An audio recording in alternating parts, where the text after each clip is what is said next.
Welcome back to Doodling Through Education for my CC students. This is Cycle 3, Week 22, and I have a history video for you today.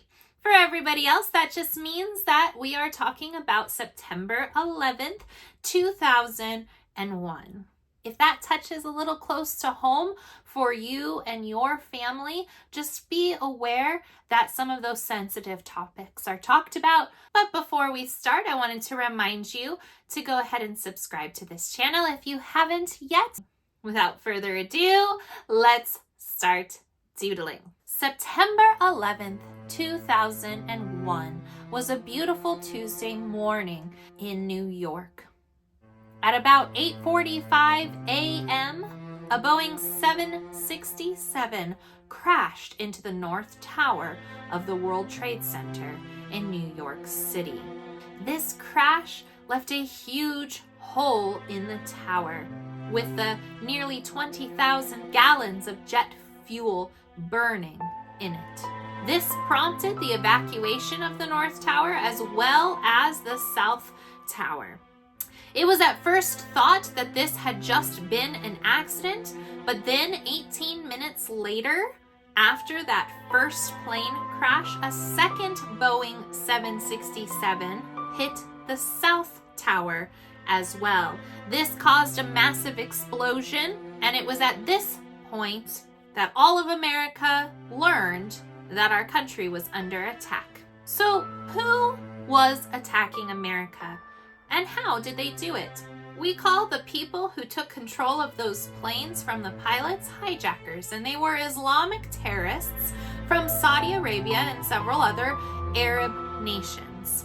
Osama bin Laden was their leader and was an Al-Qaeda terrorist that financed this group. As everyone had turned their attention to New York, Flight 77 crashed into the west side of the Pentagon military headquarters just an hour after the first plane crash in New York City at 9:45 a.m. 125 military personnel and civilians were killed in the Pentagon. Only 15 minutes after the attack on the Pentagon, the South Tower collapsed in a massive cloud of smoke. And then just shortly after that, at about 10:30 a.m., the north building of the Twin Towers collapsed. Only 18 people who were in the World Trade Center at the time survived the collapse. Most of the people who survived were firefighters in one of the North Tower's stairwells. While this was all happening, United Flight 93 was also hijacked. The story of United Flight 93 is a little bit different, though.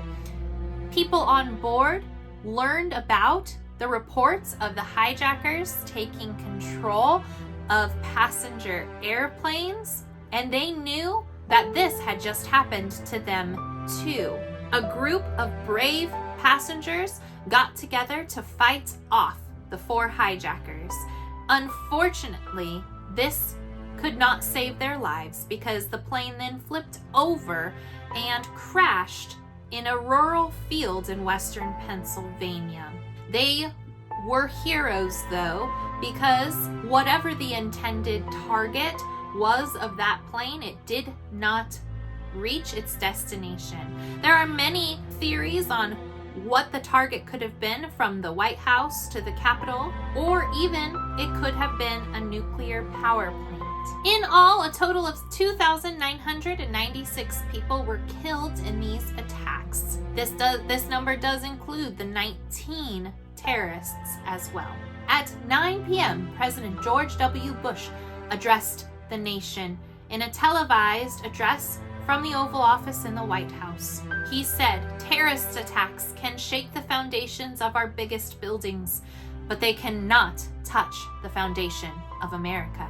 These acts shatter steel, but they cannot dent the steel of American resolve." Osama bin Laden, who was the leader behind the September 11th attacks, was not captured and killed until May 2nd of 2011 when he was finally killed by U.S. forces.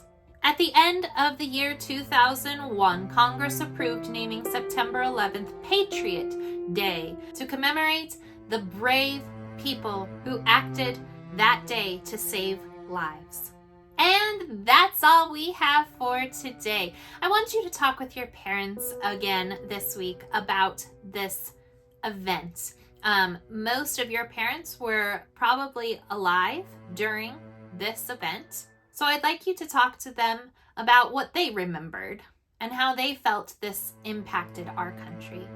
And on that note, remember to be kind, follow God's will, and take care. Bye.